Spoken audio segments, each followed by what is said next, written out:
Di sudut sana ada Miss Indri, partner saya. Jadi ceritanya saya dan Miss Indri beberapa tahun yang lalu mendirikan dua organisasi Bapak Ibu ya. Satu namanya Aruna SDC yang adalah lembaga yang mengadakan bincang Jumat ini ya. Aruna SDC fokusnya adalah untuk pengembangan kapasitas guru dan orang tua biasanya. Lalu ada satu lagi namanya Rumah Aruna. Kalau Rumah Aruna ini kaosnya lagi saya pakai karena tadi baru habis full time dengan anak-anak. Rumah Aruna ini adalah sekolah preschool dan kindergarten berbasis Montessori, dan kebetulan, bukan satu kebetulan sebenarnya ya, jadi kita waktu dari long time ago kita memikirkan kira-kira di balik selain pendekatan Montessori, kira-kira pendekatan physical education apa yang sejalan dengan Montessori. Lalu kita jatuh hati pada dua. Yang pertama kita jatuh hati pada yoga, ya, kita ada yoga for kids, dan satu lagi adalah kita jatuh hati pada brain gym. Tepatnya apa brain gym itu nanti narasumber kita yang akan menyampaikan, dipandu oleh Miss Indri. Tapi boleh ya izin Miss Indri, Bapak narasumber, sebelum diperkenalkan saya izin untuk menunjukkan sedikit video anak-anak Rumah Aruna agar Bapak Ibu kebayang apa sih tanda kutip apa itu brain gym dalam kenyataannya ya. Jadi kita lihat dulu video anak-anak Rumah Aruna sebelum pandemi. Ya. Kita lihat dulu. Sebentar ya, saya buka lagi filenya, tadi ditutup. Mohon ditunggu sebentar. Ngomong-ngomong ini saya ada di teras, jadi mungkin kalau agak berisik untuk seperti live report. Lihat ya videonya.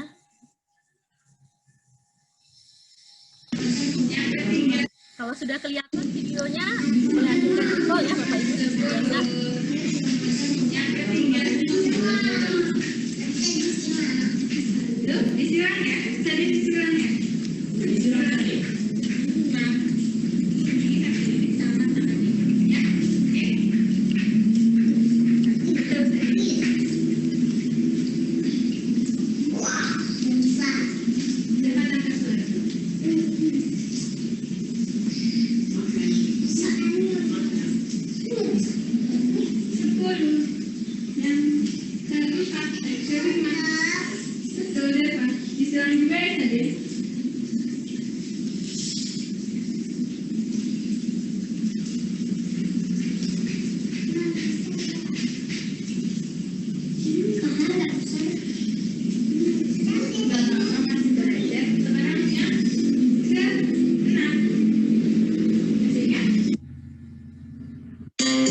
Jadi gambarannya itu brain gym Bapak Ibu, tapi tepatnya seperti apa justru hari ini kita akan mendengarkan pengantar dari narasumber kita ya.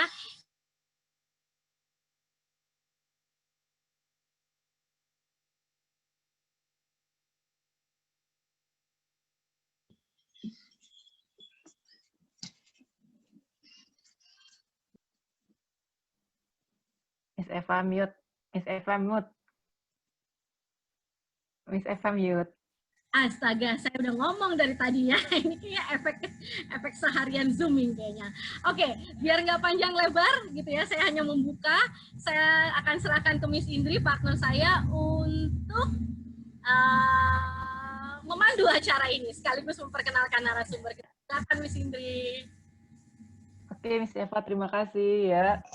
Selamat datang, selamat siang semuanya, sahabat Aruna dan rekan-rekan dari komunitas TV, dan juga bintang tamu kita siang ini, yaitu Bapak Henry Ramanlai. Ya, mungkin bagi beberapa teman-teman sudah pernah dengar ya dengan nama Pak Henry Ramanlai. Kalau saya sih udah pernah ya, dan sudah cukup mendengar dan membaca. Sepertinya juga kita pernah bertemu Pak Henry ya dalam beberapa kegiatan di mana Pak Henry juga memimpin gerakan brain gym di mana saya mengikutinya. Sangat terkesan sekali dengan antusiasme dan energinya Pak Henry ya. Jadi waktu saya mengikutinya, saya kaku-kaku dan agak ngos-ngosan. Tapi Pak Henry mukanya biasa aja. Seger, seperti itu ya. Pernah ikut Kita berpengalaman ya. dalam bidang akupuntur juga, dan juga penanganan anak-anak dengan special needs sejak tahun 2000, dan mengenal brain gym sejak tahun 2002, akhirnya mengambil sertifikasi untuk jadi certified trainer. Di tahun 2003 telah mendapat sertifikat untuk melaksanakan pelatihan-pelatihan brain gym. Nah, saya juga telah mengenal brain gym itu kayaknya itu bertepatan dengan saya lulus kuliah, taunya dari dosen malahan. Ya, Ibu Frida Mangunsong, dia mengajarkan tentang gerakan-gerakan brain gym terkait dengan stimulasi otak untuk keseimbangan relaksasi seperti itu. Nah, mungkin untuk lebih jelasnya dan detailnya, apakah brain gym itu seperti apa konsepnya, gerakannya, dan manfaatnya, kita langsung urut saja langsung Henry Remanlai. Oke, Pak Henry, silakan memperkenalkan diri dan menyapa teman-teman yang hadir siang ini. Terima kasih. Ya, terima kasih Miss Indri, terima kasih Miss Eva. Udah nggak diumpetin lagi ya? Kelihatan. Ya, selamat siang rekan-rekan semua, sahabat Rumah Aruna. Kita enaknya ngobrol aja kan judulnya juga enak nih ya, bincang santai kan. Jadi kita bisa buka langsung dengan pertanyaan juga. Kalau seandainya ada yang mau bertanya silahkan. Kalau saya nggak masalah ya kalau diputus di tengah jalan. Cuman mohon maaf memang hari ini kostumnya saya masih pakai kostum praktek. Jadi ini nanti minta maaf kira-kira 40 menit nanti saya harus jemput satu pasien. Nggak lama kok, cuman berapa menit ngambilin beresin jarumnya aja. Ya, cuman satu aja. Iya. Oke, wow, multitasking ya. Ternyata dalam kesibukannya tetap menyempatkan waktu untuk berbincang-bincang dan sharing dengan kita. Terima kasih banyak Pak Henry. Sama-sama Miss Indri. Ya, tadi seru juga itu ngeliatin video di Rumah Aruna praktek dengan brain gym ya. Bagus ya. Salut, top. Ya.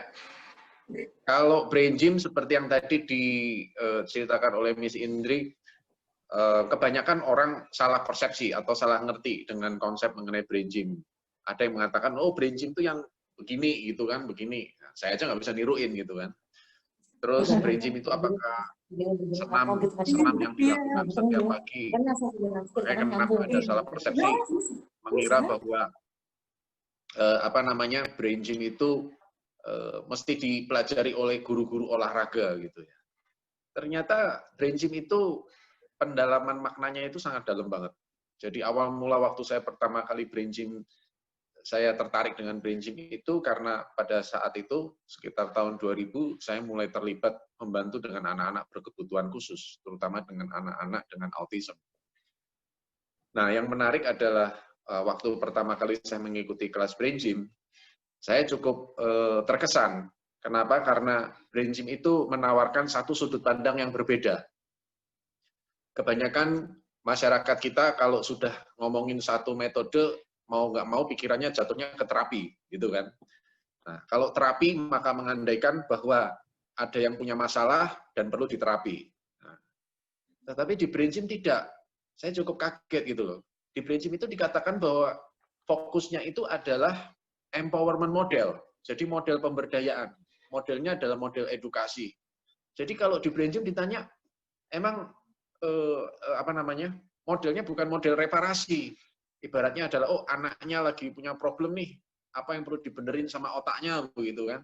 Nah kalau di brain gym justru malah tidak. Jadi dikatakan bahwa potensi itu sudah dimiliki oleh si anak. Setiap orang sudah punya potensi tersebut. Namun karena satu hal, potensi tersebut menjadi tersembunyi atau tertutup. Beda sama yang tadi, kalau saya tadi kan memang sengaja disembunyikan dulu gitu kan.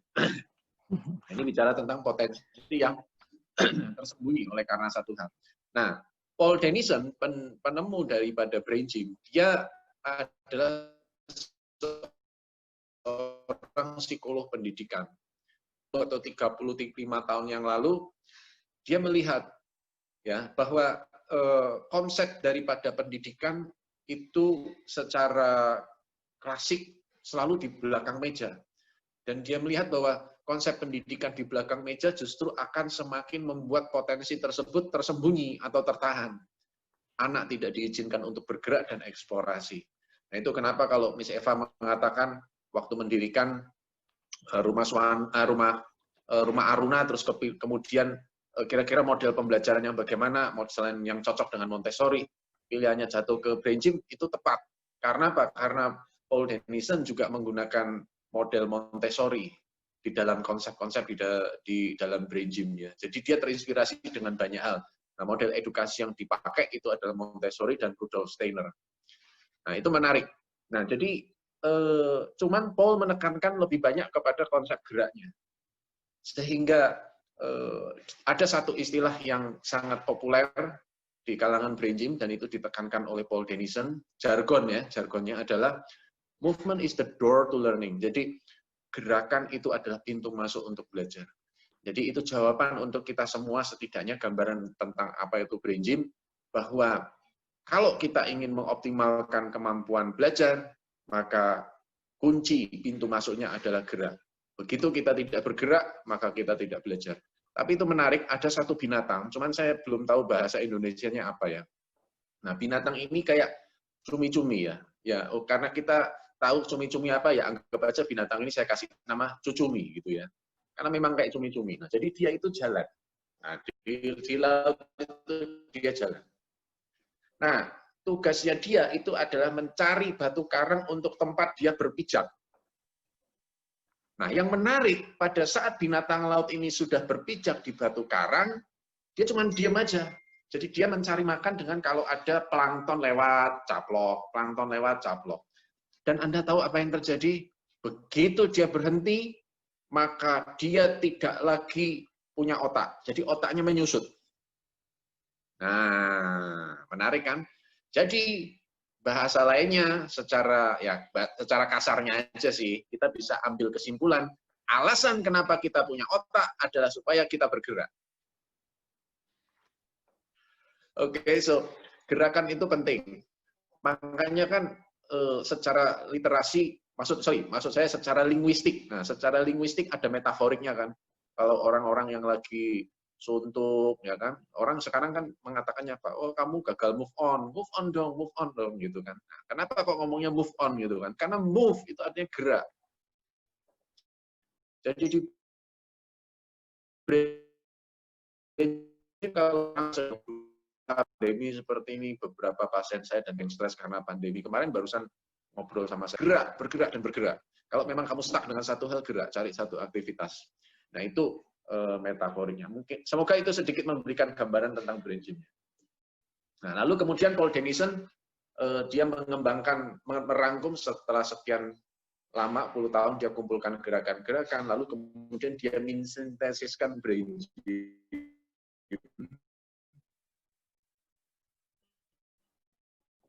Kemudian banyak orang yang tertarik, orang tertarik macam latar pendidikan, lalu kemudian ada yang di bidang bisnis, dan dia melihat loh kok hanya dengan gerakan sederhana, tapi dengan konsep yang sederhana yang kita tetapi orang dewasa, makanya terus sekarang ada berkembang brain gym untuk anak-anak berkebutuhan khusus, lalu kemudian berkembang brain gym untuk bisnis, untuk meningkatkan performa sales dan sebagainya, lalu kemudian bahkan ada brain gym dipakai untuk olahragawan. Nah, jadi ada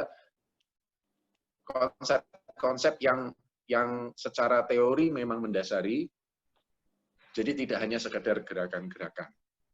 Nah, itu. Nah, jadi itu yang saya bisa sampaikan. Kalau misalkan nanti teman-teman menemukan, oh, brain gym apakah hanya untuk anak-anak? Tidak. Brain gym juga bisa kepakai juga kok buat orang dewasa, untuk orang tuanya, untuk guru juga. Ya.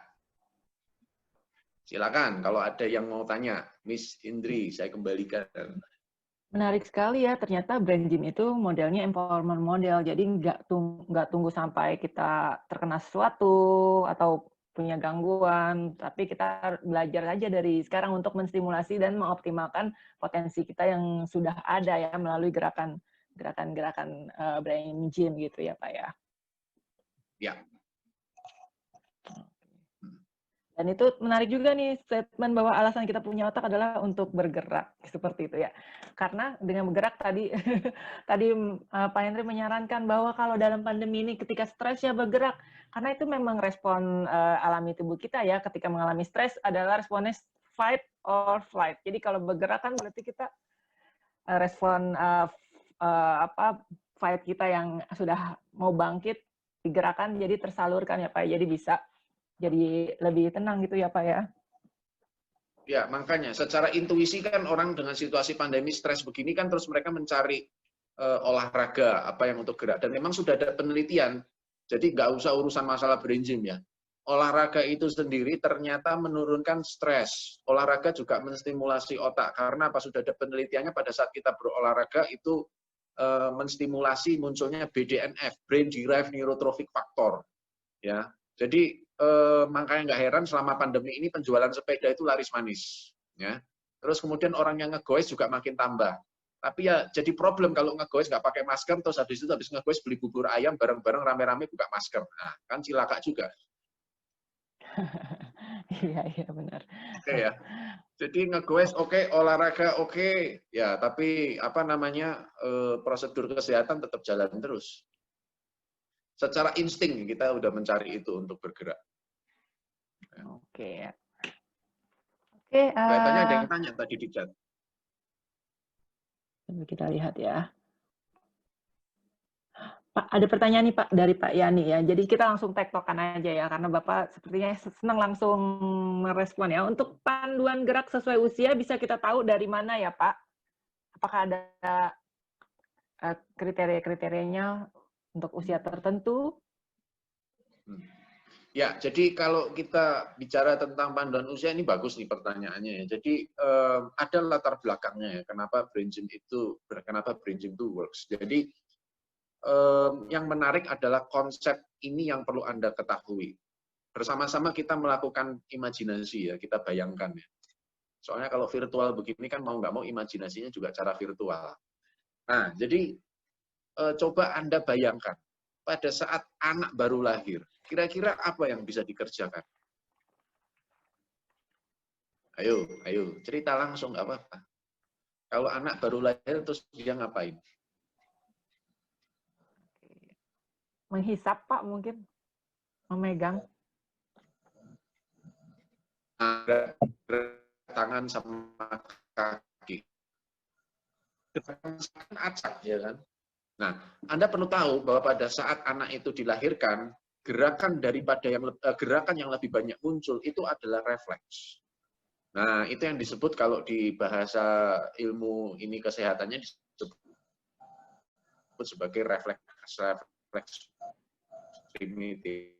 Nah, tadi saya sempat lihat sedikit tadi ada yang mengatakan untuk kita bicara refleks, maka sumber daripada kemampuan motorik ini bukanlah sumber dari kemampuan sadar. Jadi artinya sumber daripada gerakan-gerakan itu gerakan-gerakan bayi seperti itu. Dia masih acak. Nah, tetapi ada yang menarik. Memang pembahasan ini tidak dibahas di dalam brain gym karena memang brain gym fokus kepada area edukasinya. Tetapi ada sekali banyak informasi edukasi yang menunjang ke sana. Jadi misalkan kita akan bicara tentang refleks. Jadi Anda bayangkan seperti itu. Jadi bayi datang itu jangan dibayangkan bayi datang terus sudah bisa berdiri terus bilang, halo mam, saya datang, gitu kan, enggak. Bayi datang dia masih ada refleksnya. Jadi kalau bayi nangis, itu pun bukan karena dia sadar, saya lagi butuh minum nih, saya butuh ASI, gitu. Bukan.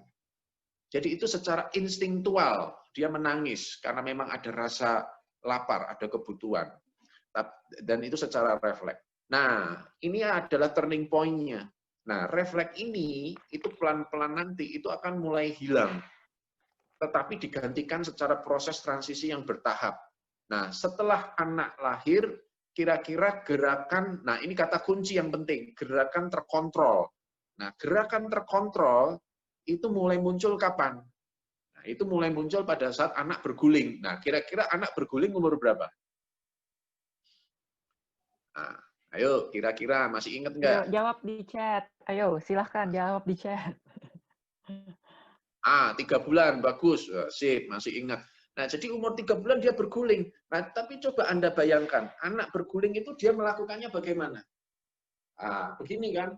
Nah, jadi bahu sisi yang sama, lateral ya bahasa ininya, sisi lateral, bahu kanan sama panggul kanan ke sana.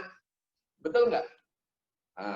Jadi dia mengontrol satu sisi. Nanti kalau dia mau guling ke kanan, bahu kiri sama panggul kiri ke kanan, begitu kan? Betul nggak? Nah, jadi artinya pada saat usia 3 bulan, dia mulai mengembangkan kemampuan kendali. Kemampuan kendali tapi secara satu sisi. Atau bahasa lainnya adalah homolateral. Homo itu artinya sama, lateral sisi yang sama. Nah, bukan cross lateral, beda lagi. Kita belum sampai cross lateral. Kalau anak sudah keburu cross lateral 3 bulan, bergulingnya nggak nyampe-nyampe, bener nggak? Ya, kalau nggak kan begini tuh, yang satu mau ke kiri, satu ke kanan, kan nggak bisa. Ya kan? Nah, jadi berguling itu merupakan kemampuan motorik homolateral. Jadi satu sisi. Yuk, nah ini nanti ketahuan ini. Yuk, ada yang ngamatin nggak? Habis berguling ngapain? Merayap. Oke, sip. Nah, kalau merayap, dia melakukan gerakan apa? Dia sudah mulai melakukan kendali. Betul nggak? Nah, tapi kan merayapnya belum beraturan. Nah, merayap itu adalah koordinasi tubuh bagian atas dan bawah. Atau kalau bahasa lainnya adalah gerakan homolog. Nah, jadi gerakan atas bawah. Tapi masih ada saat dia merayap, Anda ngelihat nggak bahwa bayi itu melakukan gerakan seperti pesawat terbang? Betul ya? Nah, gerakan pesawat terbang itu terjadi karena apa? Karena dia masih terikat dengan refleks yang namanya spinal gland reflex. Jadi kalau dia perutnya dipegangin gini, terus langsung dia kayak pesawat, kayak Superman. Nah, makanya pada saat dia itu, jadi yang namanya refleks, kalau dia ngangkat kepala, mau nggak mau dia ngangkat ngangkat kaki juga. Namanya aja refleks. Jadi dia tidak bisa kontrol. Saya ulangi ya, berarti ada 2 kata dasar, yaitu ada kata kontrol dan kata tidak terkontrol. Kalau refleks berarti tidak terkontrol. Jadi waktu dia berguling, dia mulai melakukan latihan kontrol satu sisi. Nah, pada saat dia sudah berguling, ya kan, terus kemudian, nah, kaki, dia belum bisa melakukan kontrol untuk menurunkan kaki ke bawah. Maka dari itu, ada cerita-cerita, ini soalnya belakangan ini ibu-ibu generasi milenial sudah punya satu kesadaran. Cuman memang beda tipis ya, antara kesadaran sama ketakutan beda tipis. Jadi ceritanya mereka mulai menjadi, bisa juga sih nggak beda tipis, sadar bahwa dianya takut juga bisa. Nah, jadi ini dia tanya nih, Pak Hendrik ya, Pak Hendrik ini gimana? Anak saya kok nggak merayap gitu, saya merangkak. Waktu dia datang ke saya, terus saya liatin kakinya. Oh, ini soalnya dia belum ngerti caranya nurunin kaki.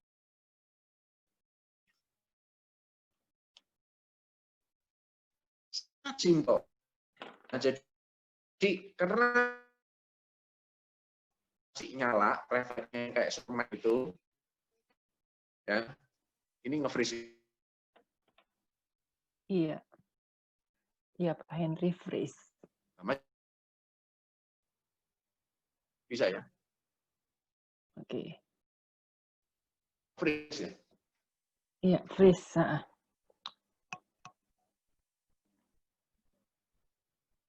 Sinyal di Halo? tempat saya nggak bagus. Oke. Tapi suara masih kedengeran sih, Pak.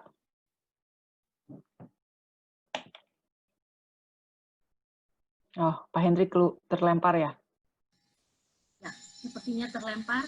Mudah-mudahan nggak jauh, mudah-mudahan hanya terlemparnya hanya 1 meter, jangan jauh-jauh. Oke, sambil menunggu Miss Indri yang mau pertanyaan. Ada kok. Ya? Ada Pak Henry nih. Ada. Ada ya? Tapi mungkin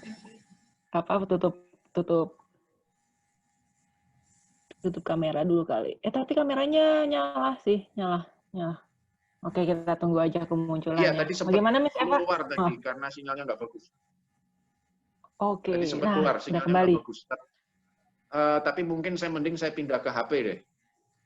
Oke. Soalnya saya pakai IndiHome.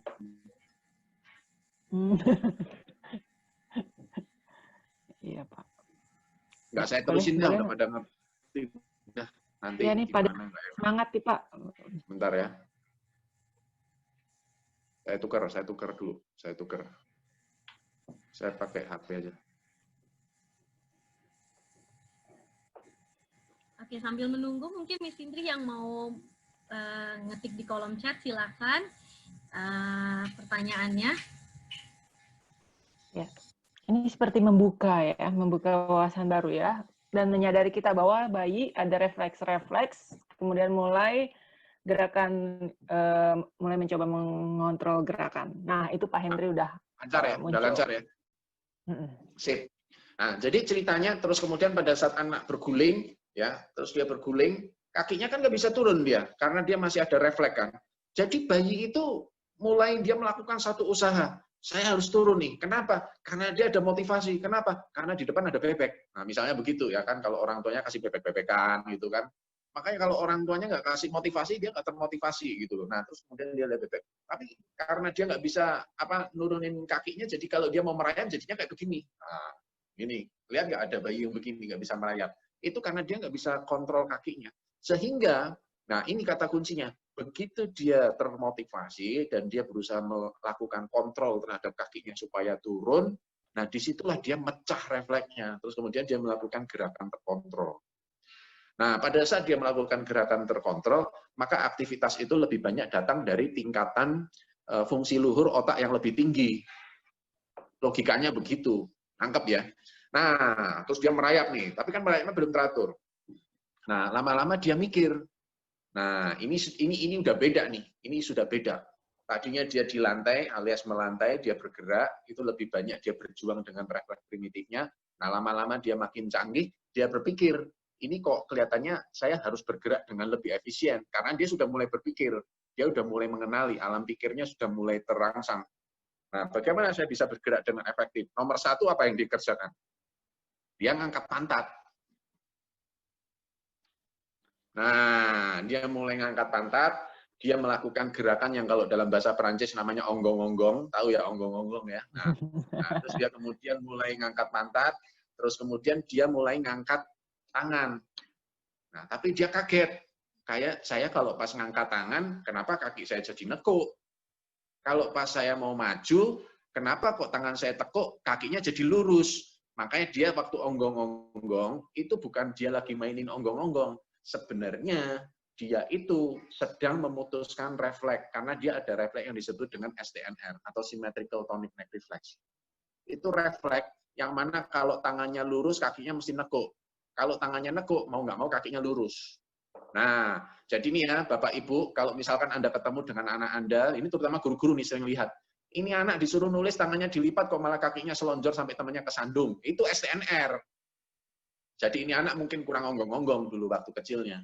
Nah, kebalik. Nah, nanti gurunya ngomel kan, dia bilang, misalkan namanya Budi, maaf ya, mungkin di sini ada yang namanya Budi, jangan tersinggung. Soalnya kan Budi sama Hasan kan sudah saya kenal sejak SD dulu kan pelajaran Budi sama Hasan, ya kan. Nah, jadi misal gurunya bilang, Bud, kakimu masukin, Bud, jangan dilurusin begitu, nyandungin Bu Guru. Oke, Bu Guru, kakinya ditekuk. Apa yang kejadian? Tangannya langsung nggak dilipat, agak lurus begini. Nangkep ya? Nah, itu adalah refleks STNR. Terus satu ciri yang lain yang di sekolah yang sering ditemukan adalah apa? Biasanya mereka nanti kalau duduk, kursinya diinjot-injotan. Nah, itu juga STNR. Ya, karena dia masih terikat dengan refleks tersebut. Dan STNR nanti tahap berikutnya, anak mulai belajar merangkak. Nah, merangkak itu penting nggak? Penting sekali. Karena apa? Anda bisa bayangkan, kalau posisi badan itu horizontal, maaf saya pakai pulpen, saya mending pakai pulpen.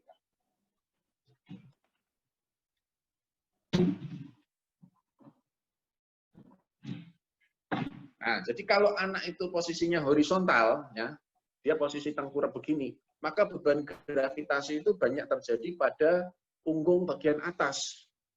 Nangkep ya? Nah, jadi pada saat anak itu posisi merangkak, itu kerja keras. Itu beratnya bukan main ya. Jadi jangan mengira bahwa anak-anak bayi itu wah enak ya jadi bayi gitu ya. Diminumin ASI, nggak usah ngapa-ngapain. Siapa bilang capek loh. Coba Anda saya suruh merangkak 10 meter aja pasti udah pada teler semua. Ya, karena apa? Karena merangkak itu ternyata membutuhkan kekuatan punggung sama kekuatan leher. Nah, jadi itu kenapa anak-anak yang tidak merangkak, ujung-ujungnya biasanya kekuatan leher dan bahunya nggak kuat, sehingga besok kalau di sekolah, di belakang meja, sukanya selonjor di atas meja. Kalau yang kejadian udah pada dewasa, biasanya paling nggak selonjor di atas tangan. Nah, bahasa Perancisnya songgowang. Tahu ya songgowang ya? Jadi kepalanya tahanin gitu loh. Nah, ya kan? Nah, Oh, togu, itu topang dagu. itu dia, ya. Makanya nanti di sekolah stres karena Pak gurunya bilang tangan dilipat, ya. Nah, nggak bisa tahan lama-lama dagunya yang nempel gitu kan, terus tinggal ngorok.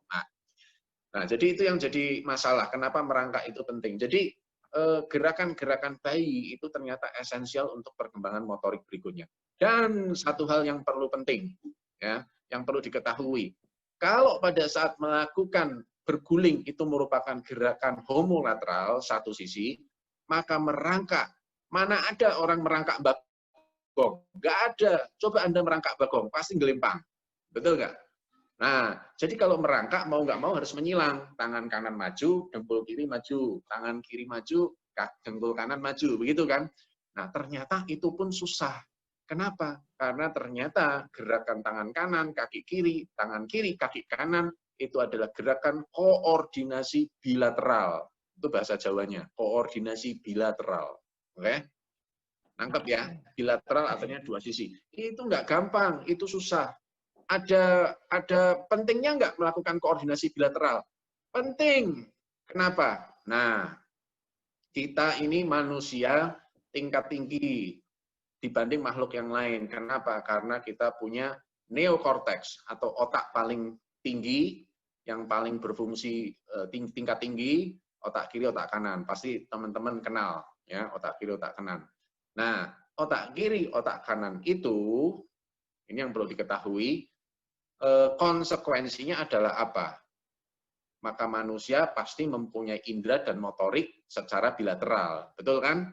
Dua mata, dua kuping, dua tangan, dua kaki. Nangkep ya?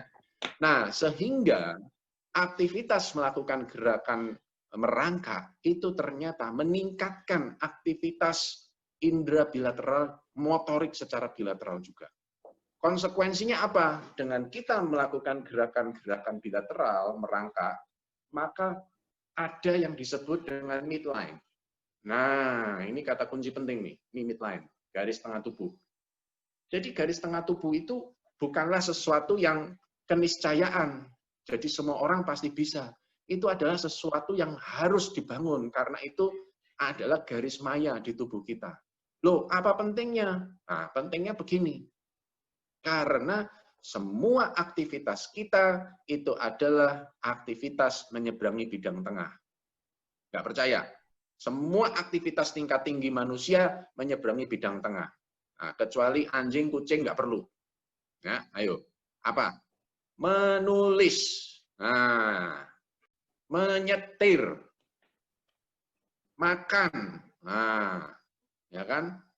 Maka dari itu gerakan-gerakan gerakan-gerakan menyeberangi bidang tengah seperti merangkak itu adalah gerakan-gerakan yang esensial untuk gerakan motorik berikutnya. Makanya tidak mengherankan anak-anak yang belum memiliki perkembangan garis tengah yang baik itu akhirnya sering terjadi muncul apa? Huruf B sama D kebolak-balik. Nah, karena apa? Karena mereka belum establish dengan garis tengahnya tersebut. Anggap ya. Nah, terus apalagi? Nanti dulu. Bukan hanya anak-anak loh. Ayo ngaku-ngaku. Siapa yang selalu suka bilang belok kanan ternyata malah beloknya kiri. Nah, itu kejadian tuh. Ayo naik motor. Belok kiri pasang sennya malah ke kanan.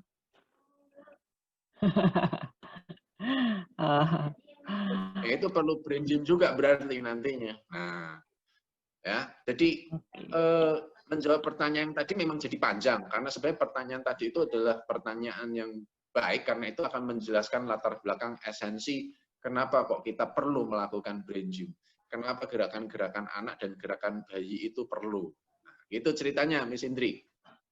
Oke, ada yang nanya nih Pak, cara mengembangkan kesadaran akan midline kita bagaimana cara menstimulasinya? Okay. Ya, tadi kebetulan Miss Eva tadi sempat tunjukin tuh videonya bagus banget. Jadi waktu itu tadi saya lihat ada anak-anak yang sedang diajar oleh guru ya, fasilitatornya melakukan gerakan silang yang dilakukan malah gerakan homolateral. Ya. itu menunjukkan bahwa anak tersebut dia belum mempunyai kesadaran untuk melakukan gerakan silang. Jadi maksudnya kesadaran midline-nya itu belum ada. Nah, jadi kalau situasi seperti itu nanti bisa kita secara perlahan kita rangsang. Nah, satu gerakan brain gym sangat simpel, sangat simpel. Anda nggak perlu harus bolak-balik jempol sama kelingking begini yang bikin pusing. Nah, karena prinsipnya daripada gerakan silang itu, ini yang Anda perlu ketahui. Midline movement di dalam brain gym itu bukan berarti Anda mau nulis huruf S di sini, Anda nulis, misalnya Anda bisa nulis dengan 2 tangan. Bukan itu tujuannya, dan bukan itu latihannya. Dan tujuan daripada gerakan menyeberangi bidang tengah di brain gym itu bukan untuk Anda bisa melakukan gerakan yang berbeda antara tangan kiri dengan tangan kanan. Bukan. Tetapi tujuannya adalah meningkatkan kesadaran akan bidang tengah kita. Jadi gerakannya malah simpel dan tidak boleh malah bikin orang stres. Fun, dinikmati, tapi cukup menstimulasi. Apa? Nah ini, mari dilakukan bersama-sama.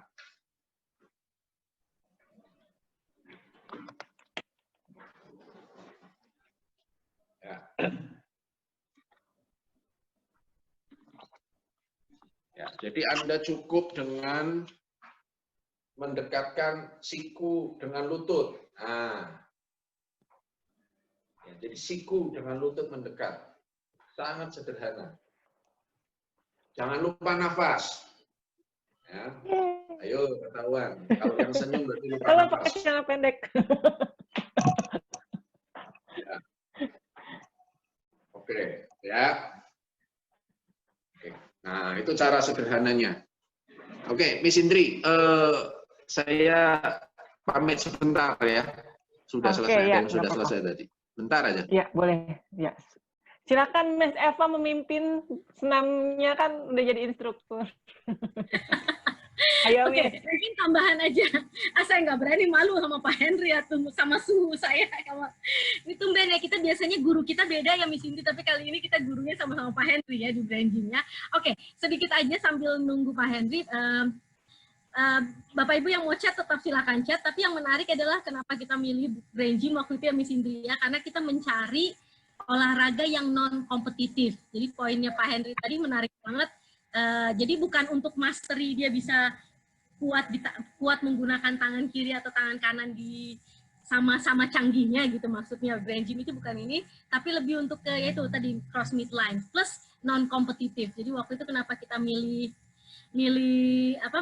brain gym, salah satunya karena nggak ada pressure di sana, nggak berkompetisi. Kalau dia nggak bisa tangan kiri ke kaki kanan terus kita kasih listrik gitu, enggak gitu ya. Jadi kita biarkan aja, kita arahkan, tapi ya setelah itu biar mereka otaknya sendiri yang akan sooner or later akan bisa mengatur gitu ya.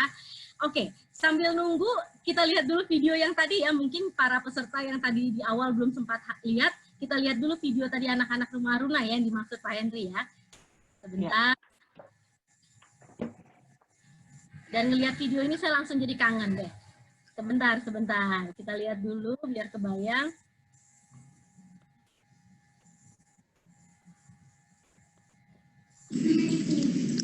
Kelihatan ya?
Satu hal kalau di Rumah Aruna, kebetulan kan gerakan yang midline tadi yang disampaikan Pak Henry itu ada beberapa. Kita memodifikasi, Pak Henry-nya udah masuk. Izin ya Pak, sharing sambil nunggu tadi. Jadi selain melakukan gerakan yang tadi. Iya, silakan. Iya, anak-anak menemukan gerakan mereka sendiri. Jadi kadang mereka, ayo apalagi, nanti mereka gini. Pinter-pinternya mereka aja, kita nggak ngasih tahu, tapi akhirnya mereka kayak tahu, nanti gini. Itu istilah suka-suka mereka aja, gitu. Nanti begini, begitu ya. Buat kita ya, karena itu tetap ada gerakan silangnya, ya itu bagian dari ritual brain gym-nya, gitu. Gitu, Miss Indri. Iya, iya. Oke. Ada pertanyaan nih, langsung contoh kasus mungkin ya. Mungkin bisa dianalisis oleh Pak Henry. Ini agak, ya. Anak saya 5 tahun. Setelah bangun dari duduk, pasti langsung lari. Awalnya saya kira hal biasa, namun setelah saya perhatikan, anaknya memang tidak bisa berjalan santai. Bahkan sering jalan berjinjit. Kira-kira apa yang bisa membantu anak untuk mengontrol gerakan kaki yang langsung ngegas gitu, langsung wow, nggak ada slow motionnya, langsung mau kayak lari dan jinjit.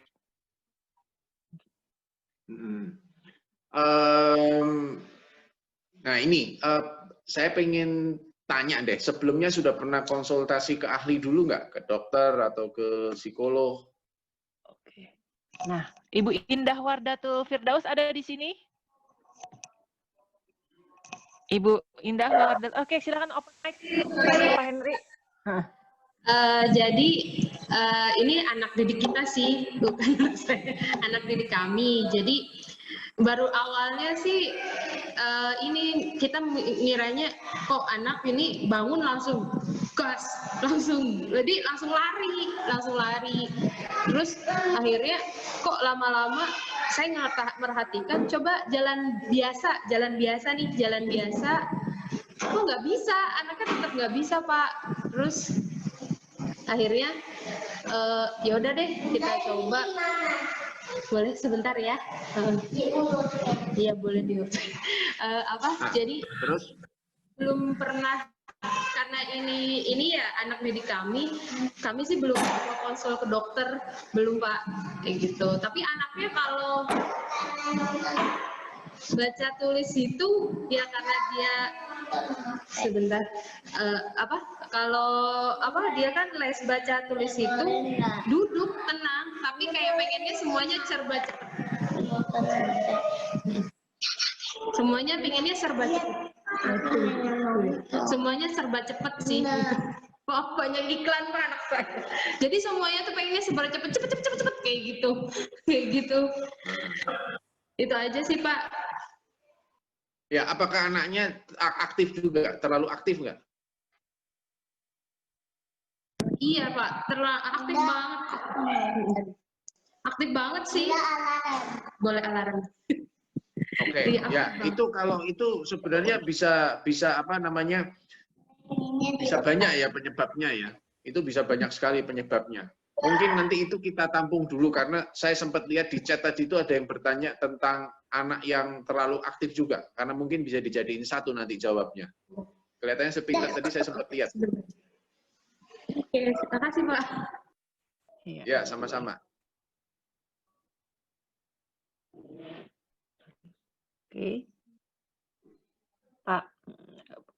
Oh ya, benar, memang ada pertanyaan dari Pak Harvard Ayah Bintang 1.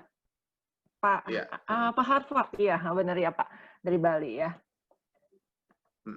Oke, anaknya nggak bisa diam, apalagi saat mengikuti belajar online. Oke, bagaimana cara melatih anak yang aktif untuk tetap fokus mengikuti pelajaran? Saat makan dan menulis juga tidak bisa dilakukan dengan rapi. Kira-kira apakah ada hubungannya dengan garis tengah yang belum berkembang, atau ada mungkin sebab lainnya Pak, seperti itu? Ya. Oke. Nah, jadi usia berapa itu Pak Afak? 6 tahun, Pak. 6 tahun ya?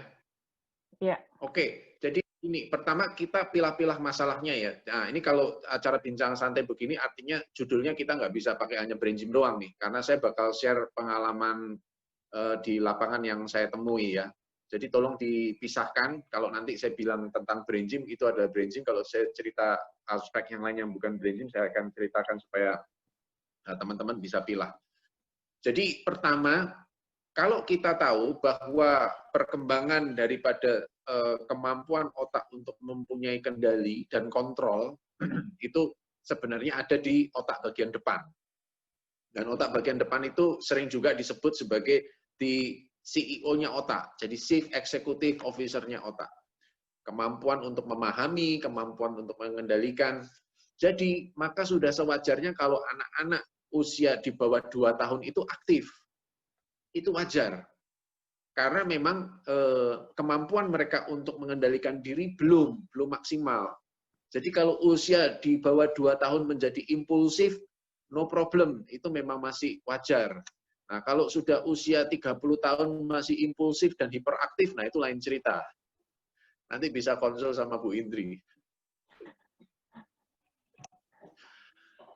Oke, nah jadi kalau kita bicara, ya itu nomor 1 kita harus lihat dulu ya. Nah, lalu kemudian yang kedua, ini yang menarik, ini yang setelah saya belajar brain gym, lalu kemudian saya mempelajari hal-hal lain dari kinesiologi, terutama kinesiologi untuk tumbuh kembang, saya jadi menyadari satu hal, bahwa ternyata usia di bawah 5 tahun, itu anak-anak lebih banyak eksplorasi dengan imajinasi dia. Dan kemampuan untuk mata melakukan tracking, ini ya tracking ya, memindai. Ini baru terjadi di atas 5 tahun. Jadi dengan kata lain, semua aktivitas yang membutuhkan kemampuan mata untuk memindai dengan baik, itu sebaiknya diberikan setelah 5 tahun. Makanya nggak heran sebenarnya kurikulum yang benar itu baca, tulis, dan berhitung itu di umur 7 tahun, calistung ya. Jadi saya nggak tahu bagaimana itu ceritanya di masyarakat yang terjadi kebalikan. Jadi banyak sekali orang tua dan sekolah itu mengajarkan calistung di usia di bawah 5 tahun ya. Ya, memang otak anak kan seperti spons, apapun pasti dia serap. Problemnya adalah kalau Anda memberikan hal-hal yang sifatnya dari sisi logika dan kiri di usia yang mestinya dia harus mengembangkan sisi kanan, ya otomatis perkembangan daripada imajinasi dan lain sebagainya kurang. Oke? Nah, itu jawabannya. Jadi, itu nomor 1 dulu. Kalau memang dia butuh beraktivitas, wajar. Kalau sehingga anak belajar secara online malah jadi lebih hiper, wajar Pak, masuk akal. Karena apa? Dia nggak punya waktu bergerak. Belajar itu harus dengan bergerak, nggak bisa hanya dengan duduk online ngeliatin komputer. Ya, jadi fasilitas bergerak itu harus ada. Jadi kalau walaupun anak berada di rumah, nggak ada salahnya orang tua juga terlibat secara fisik dan kinestetik. Kinestetik itu artinya gerak untuk mengajak anaknya bermain dan belajar. Ya, karena sebelumnya kalau di sekolah dia punya waktu untuk bermain dan belajar. Nah sekarang semua situasi online, ya kan? Misalkan si ayah juga punya waktu online di rumah juga, kerja semua. Nah, ini ngajakin dia gerak siapa? Kan nggak ada jadinya. Betul nggak? Nah, makanya nggak heran akhirnya anak akan mencari celah-celah channel untuk dia melepaskan energinya. Karena anak itu butuh bergerak. Itu 1. Ya, ini baru 1. Nah, yang kedua saya kupas dari sisi makanan. Nah, memang ini bukan brain gym. Ini saya tegaskan bukan brain gym. Ini pengalaman dari yang saya temukan di klinik di lapangan ya. Saya sering mengatakan berkali-kali kepada klien ya, saya sering menyebutkan ada 3 hal yang memang jadi sumber masalah. Sejak dahulu memang saya temukan, dahulu maksudnya dahulu sejak tahun 2000 ya, bukan zaman dahulu kala zaman batu.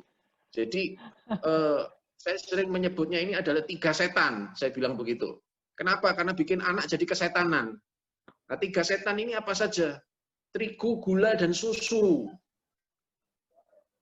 Nah, kenapa kok bisa begitu? Karena itu semua adalah produk rafinasi, produk olahan, refine. Ya. Dan susu kenapa? Jangan lupa susu itu adalah galaktosa, jadi bentuk lain daripada gula dalam bentuk laktosa. Ya. Jadi kalau makanan dia setiap hari sudah digulain melulu, ya jangan kaget kalau dia jadi punya channel energi yang besar sekali. Makanan kita sehari-hari itu sudah merupakan sumber gula yang cukup buat tubuh kita. Selama anak Anda itu masih makan singkong, ubi, ya, nasi merah dan sebagainya, itu sudah sumber yang cukup untuk energi dia. Ya. Kalau Anda tambahin sumber makanan yang lain yang bergula, cilaka. Saya ngambil contoh aja dari WHO. WHO itu menyarankan, barusan tadi pagi saya juga ngoceh nih urusan masalah gula. WHO itu menyarankan pasokan maksimal gula itu adalah 20 gram kalau nggak salah, antara 20 atau 25 gram per hari. Oke, 20 sampai 25 gram per hari maksimal. Orang sehat loh ya, kita nggak ngomong orang sakit. Kalau orang sakit mesti konsultasi sama dokter gizi klinik ya, diatur nantinya. Nah, sekarang Anda tahu nggak, sudah pernah dilakukan penelitian, orang Indonesia itu konsumsi gulanya sehari berapa? Ayo, ada yang berani jawab, berani ngaku atau nggak tahu? Rapat. Ayo, 250 ayo, gram. ayo. Berapa? Seperempat kilo. Seperempat kilo, berarti udah dapat bocorannya. Betul ya, 250 gram loh, nggak main-main loh, nangkep ya. Buset loh. Sekarang saya nggak perlu sebut nama mereknya, itu ada satu produk minuman teh kemasan yang namanya adalah Pipip. Ya. Pipip itu artinya disensor ya kan Bu Eva nggak bisa sensor saya, jadi saya sensor sendiri. Namanya Pipip mereknya, gitu kan. Nah itu Anda kalau cek di dalam kemasan ini ingredients-nya dia, itu 30 gram. Artinya kalau Anda sudah minum itu satu botol, anak Anda minum itu satu botol, terus sorenya Anda kasih mie susu, ya bubar jalan. Nangkep ya. Jadi pasokan gulanya dia jadi nggak main-main gitu loh. Makanya ya ini ada yang nambahin makanan kemasan, ya bener banget. Makanya jangan makanan kemasan, masak, makan di rumah. Ya, dengan situasi kita bekerja dari rumah, belajar dari rumah, kita semua belajar masak sendiri. Nah, terus kemudian anak dilibatkan. Itu di Montessori kan juga konsepnya begitu, ya kan? Anak-anak dilibatkan belajar memasak. Jadi mereka punya channel dan mereka belajar sesuatu. Jadi jangan belajarnya dari laptop terus. Habis itu dari laptop tinggal buka aplikasi Go Pipip. Nah, terus kemudian Go Pipip lah, terus belajar belanja malahan, ya kan? Oke. Itu jawaban saya. Nah, kalau stimulasi gerakan brain gym, kalau saya lihat oke lah bisa menstimulasi, tapi kalau bicara aktif itu saya sering melihat itu di situ. Satu, bisa jadi itu adalah hal natural karena anak memang usianya belajar dengan bergerak, dan yang kedua ya tolong dilihat lagi dengan asupan makanan dia sehari-hari. Itu Bu Indri. Oke. Nah, Harapan boleh ya. ke pertanyaan selanjutnya Pak? Ini ada orang tua mungkin cuma mau memastikan ya, khawatir usia anaknya 5 tahun, jika tidur maunya selalu tengkurap ya, dan masih kesulitan membedakan huruf B dan D. Apakah ini ada hubungannya dengan midline juga yang di poin yang tadi kita diskusikan yang di awal? Saya pernah baca itu katanya kalau tidurnya membelakangi, katanya butuh kasih sayang. Kalau tengkurap apa gitu ya. Oke. Tidur tengkurap saya tidak berani menjawab karena saya kurang yakin. Ya, tetapi coba dilihat tengkurap. Tadi pertanyaan yang berikutnya apa selain tengkurap tadi? Tadi saya lupa ada satu Dia tadi. juga masih sulit membedakan huruf B dan D. Apakah itu ada tanda-tanda midline-nya belum terbentuk gitu? Kesadaran midline-nya belum terbentuk. Oke. Saya jawab bisa jadi. Kenapa saya mengatakan bisa jadi? Jangan lupa umurnya masih 5 tahun, belum 7 tahun. Jadi jangan buru-buru dengan calistung. Saya selalu akan mengatakan demikian ya. Terus kalau tengkurap ya coba tanya sama anaknya. Saya biasanya suka mengamati ya, karena dengan mengamati observasi, ini kan soalnya saya nggak ngamatin ya. Kalau ngamatin baru ketahuan gitu loh. Jadi kalau cuma cerita tengkurap doang, bingung saya. Kalau lihat langsung biasanya anak-anak datang, atau biasanya orang tua saya minta untuk rekam. Udah coba direkam. Jadi karena dari gestur, dari mimik, itu kita bisa melihat, mengobserv kenapa dia tengkurap ya. Soalnya bisa macam-macam faktornya. Kedinginan juga bisa. Atau misalkan bapaknya tidur ngorok kena muka, terus anaknya jadi tengkurap juga bisa. Banyak faktor soalnya. Oke. Ada tambahan Pak dari Bu Putri Dwi Febria, katanya dia memang terlambat merangkak, umur 11 bulan baru merangkak. Nah, itu dia. Nah, ya bener. Jadi 11 bulan baru merangkak itu jauh banget itu. Ya, jadi nah terus berapa lama tuh merangkaknya? Oke. Cuman bentar doang. Oke, Bu Putri Dwi Febria, mungkin respon langsung aja pakai suara. Ya. Halo, ini terdengar? Ya, bisa. Jadi saya lupa ya, anak pertama saya itu merangkak itu kalau umur 11 atau 10 bulan, Miss Pak. Jadi itu dari merangkak sampai akhirnya dia mulai berjalan itu jedanya cepat. Kalau nggak salah sekitar 2 bulan dari merangkak itu dia akhirnya bisa berjalan. Tapi pada waktu itu kondisinya teman-teman yang lainnya sudah bisa berjalan gitu. Iya, jadi memang bisa banyak merayap faktor ya. di kalau Kenapa tidak anak salah. kok tumbuh kembangnya terlambat? Kenapa anak tidak merangkak? Satu hal ya, yang teman-teman rekan-rekan semua juga perlu ketahui bahwa faktor waktu bayi juga pengaruh. Jadi misalkan kalau waktu bayi, misalkan dia mengalami sesuatu sehingga harus opname lama, itu pengaruh, ya, itu pengaruh. Karena otomatis kan ada periode waktu dia tidak mendapatkan stimulasi, itu juga pengaruh. Banyak faktor, jadi kita nggak bisa cuma lihat satu hal, penyebabnya bisa banyak. Cuman kalau dilihat secara umum, kalau anak sampai tidak merangkak secara sederhana, kita mesti harus lihat apakah periode sebelumnya juga udah terlampaui. Jadi bisa jadi anak nggak merangkak itu karena misalnya merayapnya dia belum, atau merayapnya dia nggak benar.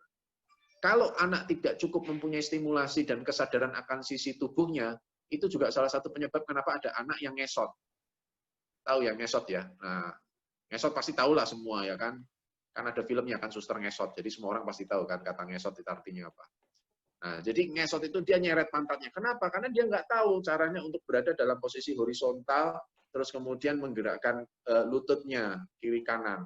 Karena dia bingung tapi termotivasi mau ngambil bebek-bebekan tadi yang saya bilang, nah, terus dia menarik badannya dengan ngesot gitu.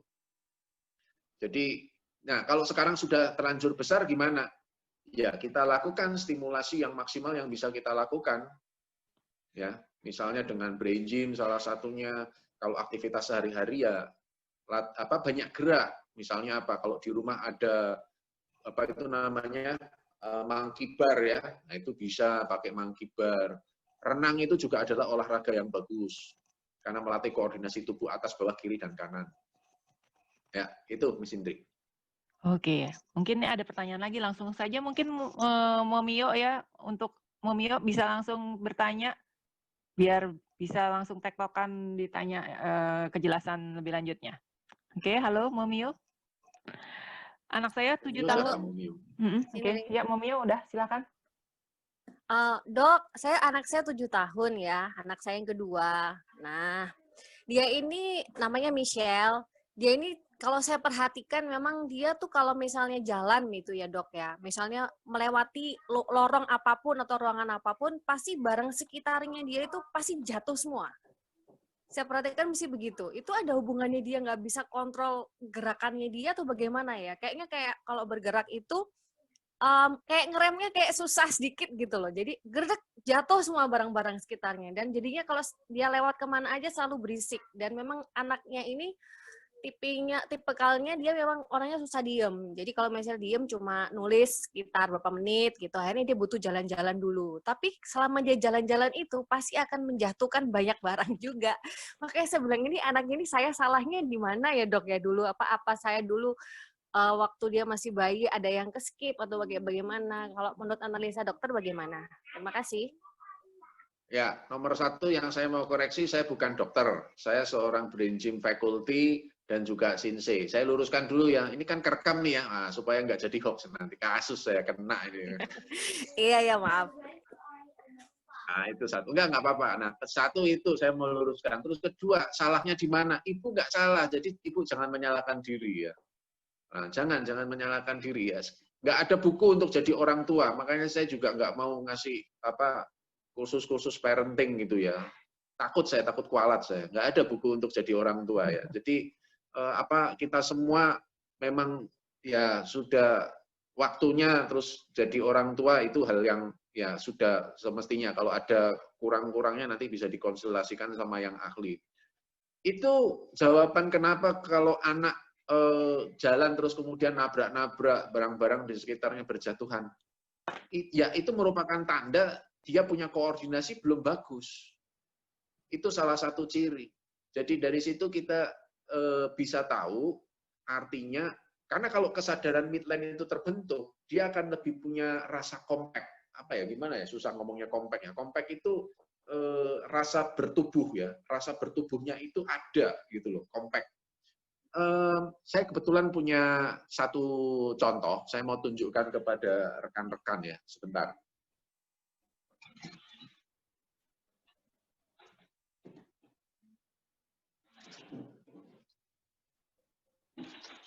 Jadi anak ini konsultasi ke saya waktu dia umur 7 tahun. Dan orang tuanya juga punya keluhan yang sama. Ya, jadi dia punya keluhan yang sama. Anak ini itu yang tadi Ibu ceritakan, nabrak-nabrak lah, terus apa ceroboh lah, bahasa ininya ceroboh ya. Kalau bahasa kakek kita dibilangnya slodeh ya. Nah, jadi terus kemudian waktu sesi brain gym, saya minta dia untuk menggambar. Nah, saya minta dia menggambar orang. Saya minta dia gambar orang, gambarnya jadi begini. Ini saya simpan nih, soalnya contoh bagus. Saya minta dia gambar dirinya sendiri. Ya, Anda lihat kakinya panjang 1, terus kemudian jarinya 4. Anda lihat proporsionalnya juga tidak lengkap. Nah, terus kemudian setelah saya lakukan sesi brain gym, saya suruh gambar lagi, gambarnya berubah jadi seperti ini. Ya, penggunaan kertasnya lebih proporsional, terus kemudian jarinya lengkap, kakinya masih panjang 1. Dan yang menarik, waktu saya ukur, kakinya memang beneran panjang 1. Kaki yang ini. Jadi, pada saat kita minta anak untuk menggambar, nah ini juga untuk guru-guru penting, itu bukan satu kebetulan kalau anak-anak gambar orang itu tidak proporsional ya. Itu menunjukkan konsentrasi fokus pada tubuhnya itu motorik dan sensoriknya lebih banyak di bagian mana. Nangkep ya? Jadi begitu dia melakukan latihan brain gym, kesadaran akan tubuhnya itu distimulasi dengan baik. Nah, otomatis rasa compact ya terhadap badannya itu lebih ada, kesadaran akan ruang. Itu spatial awareness. Nah, itu bahasa yang tepat. Kesadaran akan ruang terbentuk dengan baik, maka otomatis perilaku yang tidak sengaja tadi nabrak-nabrak itu akan berkurang. Jawabannya di situ, Bu. Ya, proprioseptif ya, jadi kesadaran akan ya. Posisi tubuh ya, atau kalau di psikologi kita sebutnya proprioseptif. Ya, proprioseptif, betul. Itu penting sekali. Makanya kenapa sudah ada penelitian juga bahwa pada usia anak-anak kalau kita banyak memperkenalkan kata-kata yang berhubungan dengan geometris, itu akan merangsang kemampuan dia. Misalnya lebih tinggi, lebih lebar, lebih panjang, kotak, segitiga, itu membantu meningkatkan kesadaran akan ruang. Nah, perlu Anda ketahui, sejak mulai kapan kesadaran ruang itu dibentuk? Ayo. Kesadaran akan jarak. Ini kesadaran ruang ini penting loh. Ayo, kapan ayo? Ada yang bisa jawab? Peserta 2 tahun, boleh kita tampung. 1 tahun. Yes, 5 tahun, 3 tahun. Oke. Sejak menyusui. Nah, kenapa? Karena terjadi kontak mata antara ibu, ini loh, kontak mata, tangan, dan mulut. Nah, hand-eye-mouth coordination. Nah, itu vital itu. Ya, makanya kenapa sekarang kita tidak mengatakan ASI eksklusif. Nah, kita mengatakannya apa? Breastfeeding. Nah, itu program yang sedang digencar-gencarkan. Karena apa? Kalau ngomong ASI eksklusif, nanti orang tua punya alih-alih. Alih-alihnya apa? Sendiri siapin botol. Nanti botolnya tinggal dipegang atau dipegangin orang. Nah, breastfeeding, jadi direct, langsung. Nah, itu perlu. Nah, itu kesadaran ruang. Dia terhubung sama ibunya. Makanya kenapa itu ada program tuh IMD. Nah, IMD itu bagus. Ya kan, langsung ditempel di perut ibunya, sejam 2 jam dia belajar merayap. Itu refleks loh. Nah, terus dia mulai menyusui. Nah, terus nanti pelan-pelan dia belajar merangkak, ya kan, pas dia belajar merangkak kan dia ngeliatin mamahnya di mana, ya kan, berasa aman nggak gitu. Nanti kalau dia merangkak, kepalanya kejedot kaki meja, nangis, cari lagi mamahnya. Nah, itu yang nanti disebut dengan bonding and separation. Nah, itu pelan-pelan dia latih, molor, tarik, molor, tarik. Nah, nanti kalau sudah masuk TK, ngelihat lagi di jendela, ada ibunya apa enggak. Nanti lama-lama makin jauh, dia bisa menciptakan suatu hubungan terikat secara virtual. Virtual artinya bukan pakai online, artinya dia tahu bahwa mamanya dekat, walaupun mamanya di rumah, dianya ada di sekolah. Artinya saya merasa aman walaupun orang tua jauh. Nah, itu terus, nah sampai nanti ketemu jodoh. Nah, kalau ketemu jodoh ya makin jauh udah putus ya kan. Kalau ketemu jodoh masih terus nempel sama ibu ya silakan nanti. Oke?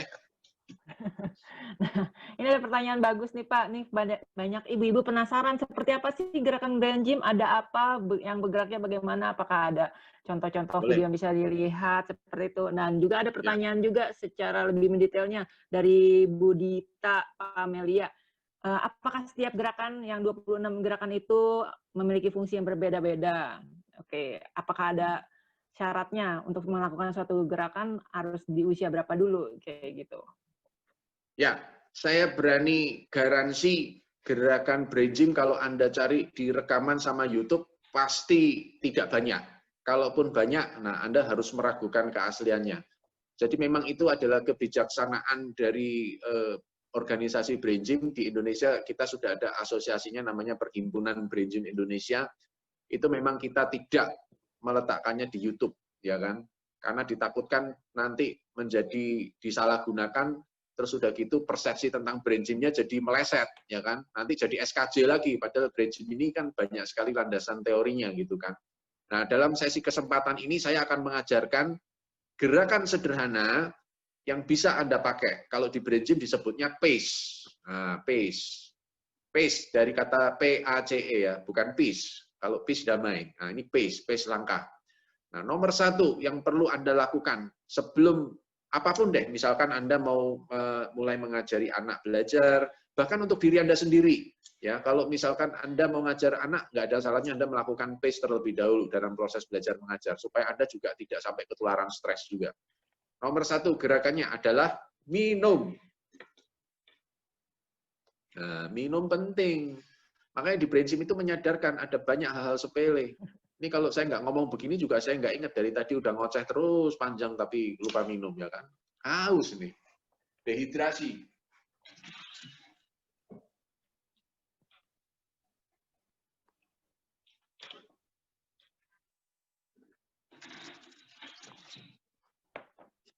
Nah, jadi untuk masalah minum, saya pesan kepada orang tua, ya, minum apa yang baik, minum air, oke? Bukan minuman-minuman yang lain, ya, bawain anak sirup ke sekolah, terus minuman soda yang mereknya Pipit, ya kan, tahu kan? Terus apalah banyak, jangan, ya, sekali lagi jangan. Ada satu kepala sekolah di New Zealand itu bagus sekali ya, sempat sampai masuk ke koran Kompas itu. Saya lupa tanggal berapa, maksudnya saya clipping. Bagus banget.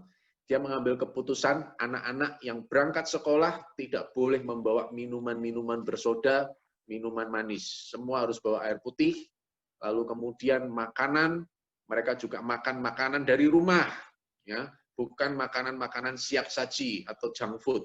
Ya. Hasilnya, prestasi meningkat. Karena apa? Anak-anaknya bisa konsentrasi dengan baik. Oke? Nah, jadi minum air. Ya. Nomor satu. Terus kemudian setelah minum air, apa yang bisa kita lakukan?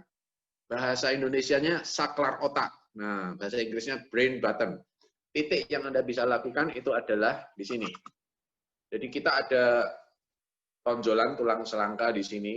Nggak harus dibuka ya, ini saya buka supaya Anda bisa lihat. Itu Anda pijit dengan jempol dan dengan telunjuk dan jari tengah seperti ini. Ini Anda pijit. Jadi di bawah tonjolan ini Anda pijit, ya, jempol, ya. Ini, terus satu tangan dipusar.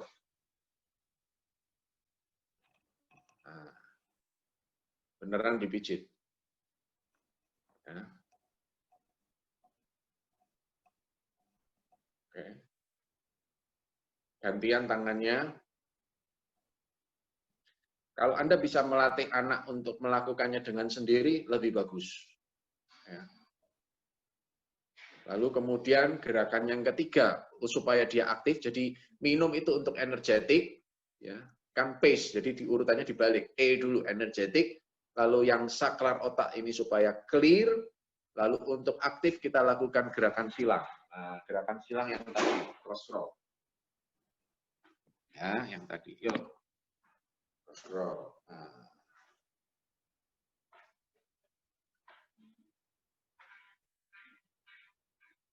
Ya, mari berdiri, jangan lihat saya gerak loh. Ini bukan tontonan film. Kita latihan bersama. Ayo, semua orang perlu cross scroll. Kalau Anda kurang gerak, takutnya nanti ciut loh. Ayo gerak. Nah, ini.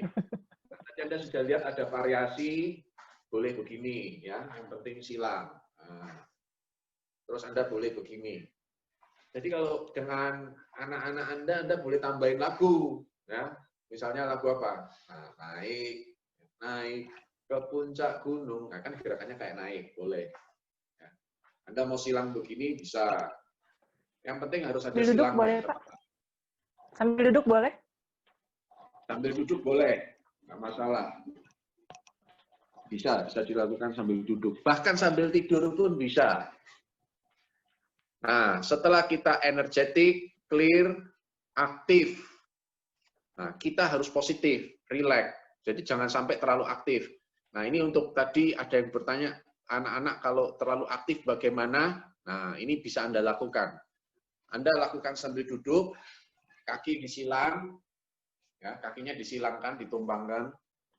Lalu kemudian tangan lurus ke depan, jempol diputar ke bawah. Ya, terus kemudian tangan ditumpangkan,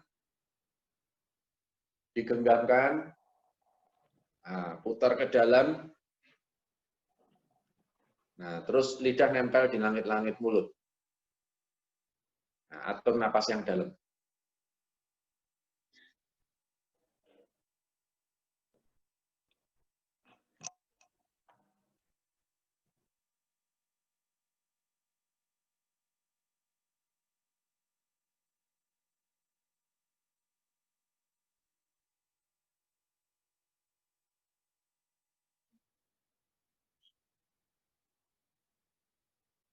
Nah, setelah itu kaki dibuka,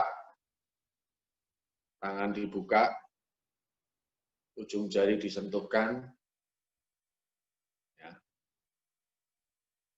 Ditempelkan ujung jarinya. Itu gerakan kedua dari hook up. Ini namanya kite relax atau hook up. Anda boleh mainkan seperti ini juga bisa. Kalau ada musik diputerin sambil diketuk-ketuk begini saja. Terus balik bisa. Nah, kalau Anda rasakan, sekarang pasti Anda merasakan lebih rileks, lebih tenang. Ya. Nah, gerakan daripada hook up ini bisa Anda ambil secara terpisah untuk membantu Anda rileks. Kalau misalkan Anda stres, susah tidur, lagi banyak pikiran, ya kan, Anda lakukan hook up. Oke? Itu bisa membantu. Apalagi situasi sekarang, semua orang stres, ya, lakukan hook up. Ya, terasa dampaknya lebih santai. Ya, itu sangat kepake. Hook up itu sangat simpel. Oke. Berapa lama melakukannya Pak hook up ataupun gerakan yang ya, secukupnya. Tersebut? Secukupnya. Yeah. Tapi prinsipnya lakukan dengan fun ya, dengan menyenangkan ya. Gitu. Nanti kalau saya bilang jam kacau nanti, jadi stres ngeliatin jam. Oke. Ini kalau untuk anak-anak Pak, untuk stimulasi anak-anak tumbuh kembang, mulai diajarin umur berapa ya gerakan-gerakan tersebut yang fase itu? Yang pace ya. Kalau umur berapa ya? Umur 3 tahun udah bisa, umur 2 tahun bisa. Pada saat mereka sudah sekitar 2 tahun lah. Kalau misalkan pada anak-anak bayi, biasanya saya akan lebih banyak melakukan gerakan-gerakan brain gym seperti gerakan silang tapi secara pasif ya. Untuk meningkatkan mereka kesadaran akan cross lateral kan. Pasif itu artinya dipegangin tangannya, disentuhkan, digerakkan gitu. Gitu. Oke. Tapi tolong ya, itu lakukan untuk diri Anda sendiri. Jadi jangan hanya pada anak-anak, lakukan pada diri Anda sendiri. Ada satu sekolah ya, dia melakukan brain gym di sekolah sampai anak-anak itu ibaratnya kalau benar-benar merasakan manfaatnya tanpa harus dikasih tahu ini untuk apa. Itu waktu temennya kelihatan lagi lagi bete begitu dipanggil, ditanya, "Heru, kamu kenapa?" gitu kan. "Yuk kita brain gym." Bisa sampai segitunya. Dan sampai di rumah pada saat ayahnya pulang dari kantor kelihatan bad mood begitu, anaknya juga bisa ngomong, "Ayah, ayo brain gym." Itu sampai orang tua pada penasaran tanya sama sekolah, "Ini anak saya diapain, brain gym itu apaan?" gitu ya. Jadi kalau Anda bisa lakukan buat diri Anda sendiri akan lebih bagus. Jadi jangan membayangkan bahwa brain gym hanya baik untuk anak-anak. Tidak. Ada beberapa kelas yang saya buat itu untuk corporate waktu itu, ada yang deadlock dengan meeting, nggak ada titik temu, setelah dilakukan pace, meetingnya langsung jalan lagi. Gitu. Oke. Jadi untuk segala umur ya Pak ya, dengan gerakan yang relatif sama, Segala jadi nggak ada umur, persyaratan. terus kemudian iya, hubungan suami istri juga pengaruh. Itu saya suka cerita tentang masalah hubungan suami istri. Karena kan sebenarnya ini contoh bagus juga sih. Ini kan kebetulan di sini juga banyak pasangan juga. Jadi kita bicara tentang otak kiri, otak kanan kan. Di brain gym selalu dikatakan tentang otak kiri, otak kanan. Tapi kita tidak bicara tentang anatomis ya. Kita lebih banyak bicara tentang fungsi. Makanya sisi kiri itu kan lebih banyak dominan dengan hal-hal yang bicara tentang logis kan, logika. Dan kalau kita bicara logika berarti otak kiri itu lebih cenderung dengan mencintai hal-hal yang sifatnya runut, sistematis, hitam putih. Hitam putih itu artinya apa adanya begitu ya. Polos, terus kemudian polos artinya apa adanya. Struktur rigid, berorientasi pada waktu. Ya. Nah, sementara otak kanan itu lebih banyak berorientasi dengan warna, flexibilities, terus kemudian ruang orientasinya, bukan orientasi waktu. Nah, oleh karena itu, makanya wanita pada umumnya ya, ini saya ngomong pada umumnya, itu wanita lebih banyak dominan dengan sisi kanan. Sisi fleksibilitasnya, sisi perasaan, emosi. Nah, laki-laki lebih banyak dominan dengan sisi logikanya, strukturnya. Makanya itu kenapa sering terjadi konflik kan antara pria dan wanita. Wanita melihat pria itu tidak berperasaan, ya, sementara pria melihat wanita itu terlalu baper.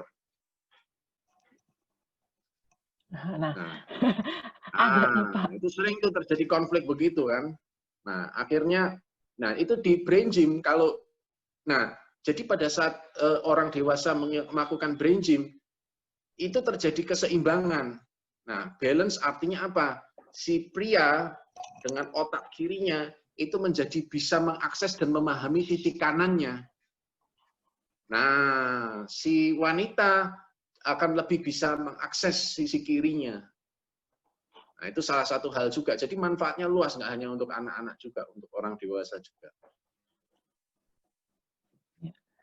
Pak Henry, ini ada pertanyaan dari suami istri nih. Karena suaminya itu kalau megang sesuatu tuh selalu jatuh, piring, pulpen, buku, semuanya jatuh. Kan tapi dia udah bapak-bapak, apakah masih bisa diperbaiki dengan cara brain gym seperti itu?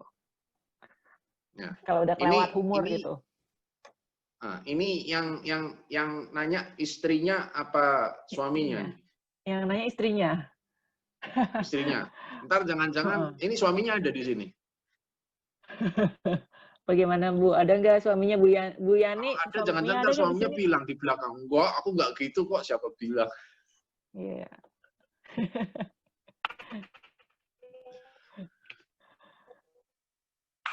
Usia berapa? Suaminya usia berapa Bu Yani? Bu Yani ada di sini, tolong langsung dijawab saja pakai mic. Pasti udah bapak-bapak. Ya, halo Miss. Udah bapak-bapak, udah 37 tahun usianya.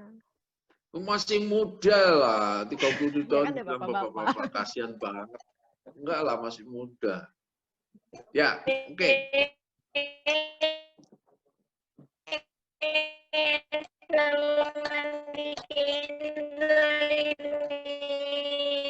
Suaranya nge-freeze suaranya.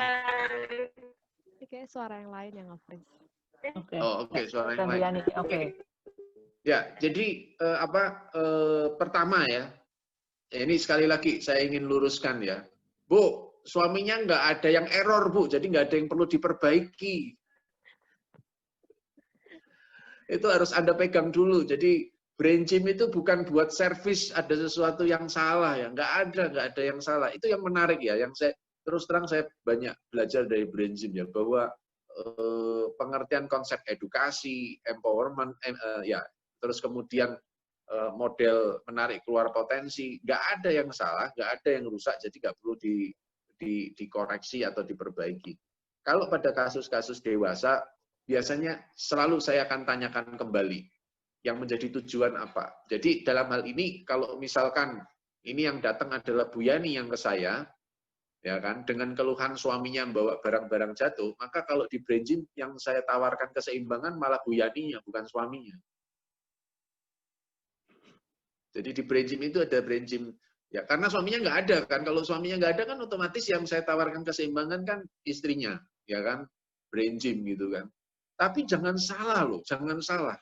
Karena apa? Sering sekali pada saat Anda diseimbangkan, kalau istilah brain gym di balance ya, itu terjadi perubahan. Terjadi perubahan, itu memang ajaib juga ya, tapi memang itu masuk akal sih sebenarnya. Saya berikan contoh seperti ini. Ada satu bapak-bapak waktu itu, dia punya anak dengan autism. Anak-anak berkebutuhan khusus dengan kasus autism. Nah, bapak-bapak ini mengatakan, saya itu punya masalah dengan anak saya. Anak saya itu kalau saya suruh mandi malah nggak mandi, saya suruh ini, saya tuh kepengen anak saya itu bisa paham omongan saya. Nah, terus kemudian saya bilang, oke Pak, kalau begitu, kalau di brain gym kan ada istilah goal atau tujuan, kita set goal dulu kan. Nah, terus kemudian itu situasinya settingnya di dalam kelas brain gym. Terus saya bilang, oke, berarti goal Bapak adalah untuk bisa berkomunikasi dan memahami anak. Iya. Oke.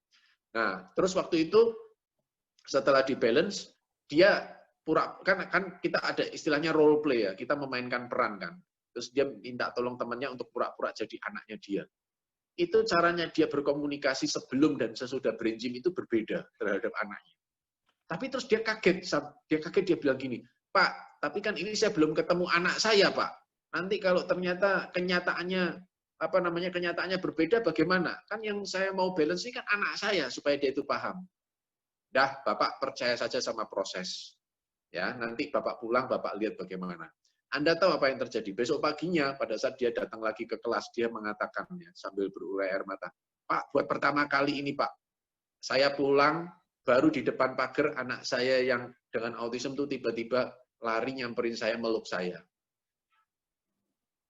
Ya, jadi pada saat kita melakukan keseimbangan atau kita melakukan brain gym untuk diri kita sendiri, lingkungan kita juga ikut berubah. Karena apa? Karena sudut pandang kita berubah. Cara kita merespon terhadap satu hal juga berubah. Jadi dicoba aja Bu Yani. Nah, kecuali kalau memang suami Anda datang hari ini juga ada di ruangan ini, terus dia mengatakan, ya saya memang tertarik itu, daripada piring pada berjatuhan, saya harus keluar ongkos beli piring baru, mending saya ke Pak Henry aja deh, di balance sampai brain gym. Boleh, silakan. Tapi kalau suaminya nggak ada, ya berarti Bu Yani yang di brain gym. Gitu ya Bu ya. Jadi ini keseimbangan emosi kita juga terpengaruh ya ketika melakukan brain gym ya, sehingga jadi merespon bisa lebih sabar gitu. Iya. Oke ya, ini juga berlaku. Berarti itu tadi ada juga banyak pertanyaan-pertanyaan yang untuk meningkatkan konsentrasi, gerakan apa Pak dari brain gym seperti itu? Apalagi untuk anak-anak yang sama kasusnya seperti suami yang tadi, ceroboh, jatuh,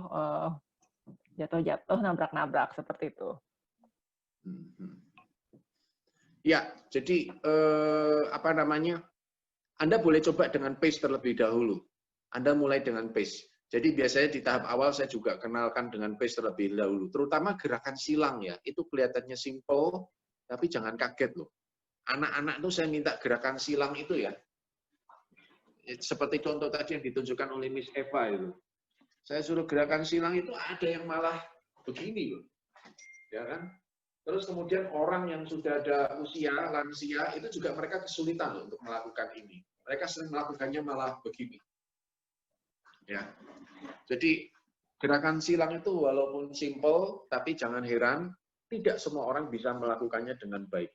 Dan gerakan silang itu dinilai baik kalau dia bisa melakukannya dengan posisi tegak badannya. Jadi nggak sampai bungkuk dan melakukannya dengan rileks tanpa harus usaha yang berlebih. Itu gerakan silang. Boleh dicoba. Oke, ya seperti itu ya. Nah, ada pertanyaan Pak, mungkin dia Ibu ini telat join Pak, tapi punya keingintahuan, apakah brain gym bisa untuk membantu anak menstimulasi biar bisa cepat bicara? Ya, jadi saya katakan multifaktor. Saya sangat menganjurkan kalau anak punya masalah dengan terlambat bicara, silahkan konsultasi terlebih dahulu ke psikolog. Anda bisa konsultasi ke dokter spesialis anak. Anda bisa cek ke dokter THT dulu. Karena kalau telat bicara, nomor satu, yang kenapa harus cek THT? Ya, jangan-jangan dia punya masalah dengan pendengaran. Ya, jadi seringkali orang tua yang buru-buru ke saya minta untuk coba deh konsultasi dulu ke yang ahli dulu, pastikan tidak ada masalah yang lain. Terus ada juga anak telat ngomong, itu kan Miss Indri, gara-gara ini loh, apa namanya, self-mutism ya. Gitu. Ya, mutism ya. Nah, jadi apa namanya itu, bapaknya ngomong pakai bahasa Sunda, ibunya pakai bahasa Jawa, neneknya pakai bahasa Hokian. Ah, kacau anaknya, bingung. Nanti pembantunya pakai bahasa Inggris. Iya, ya. Penguasaan konsep bahasanya kacau ya. Ya, makanya jadi mesti harus konsultasi dulu. Jadi nggak bisa dibilang gerakan brain gym apa yang membantu untuk telat bicara. Banyak faktor lah telat bicara. Tapi nomor satu ya dilihat apakah organ bicaranya, sensorinya ada masalah atau enggak. Banyak faktor. Iya, jadi kemarin juga sempat sih mengundang speech therapist ya, kita juga ada belajar juga dari speech therapist. Jadi mungkin kalau ibu-ibu, bapak-bapak yang mengikuti bincang Jumat yang tentang terlambat bicara, itu mungkin sudah ada pre-knowledge-nya, pengetahuan ya, sebelumnya sudah. Nah, ini Bu Yani mengaku, iya kadang saya emosi, apa-apa jatuh, tumpah. Sekarang harus lebih sabar. Belajar gerakan pace juga. Semangat Bu Yani. Ya, semangat. Miss Eva, bagaimana? Ada tambahan nggak? Mau nambahin sesuatu atau mau komen, Miss Eva? Mau banget komen iya. Terutama karena tadi ada yang nanya soal Pak Bintang ya, Harvard Ayah Bintang, apakah gerakan ini bisa melatih fokus anak? Mungkin saya lebih ke sharing yang sudah mempraktekannya di rumah Aruna ya kita ya. Jadi memang sebelum kita pakai brain gym, ya rentang konsentrasi anak udah bagus dengan pola pendekatan Montessori gitu ya. Tetapi ketika kita menerapkan brain gym, jadi itu sekitar 4 bulan sebelum pandemi deh, kita udah mulai menerapkan, itu signifikansi rentang konsentrasi meningkat gitu ya. Terutama untuk di konteks keteraturan. Jadi dalam arti biasanya itu kalau naik, kita kan biasa kelas di lantai 1 gitu ya, terus naik ke lantai 2, itu biasanya kalau awal-awal, waktu belum brain gym itu, anak-anak ngambil train, ngambil nampan gitu, biasanya pas sama-sama kan barengan ngambil nampan, dan itu tabrakannya banyak, jadi yang gitu-gitu. Nah, kita perhatiin setelah brain gym itu emang ada kecenderungan mereka untuk lebih, misalnya mau tabrakan, dia lebih bisa ngelewas gitu. Saya nggak tahu apakah itu karena faktor brain gym benar-benar karena faktor brain gym atau emang karena sudah ada kematangan anak untuk biar bisa membelokkan badannya dan sebagainya. Tapi itu paling kelihatan adalah rentang fokus sama kayak kontrol diri, kelincahan dia untuk bergerak, nggak nabrak-nabrak dan lebih terkontrol, terutama ketika megang nampan. Itu sih yang paling kelihatan. Gitu. Yeah. Apa ya Pak Henry ya emang signifikansinya? Kalau kita sih ngerasain banget sih itu.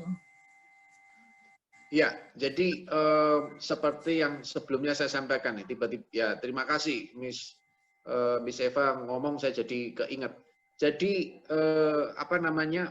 kenapa sih bergerak itu penting ya? Jadi jangan hanya kekunci dengan urusan brain gym doang. selalu sediakan anak-anak untuk ruang untuk bergerak. Apalagi situasi pandemi begini, kebanyakan di rumah semua belajar online ya. Tetap usahakan ada ruang untuk mereka bergerak, waktu untuk bergerak ya. Ya buat kita juga tentunya.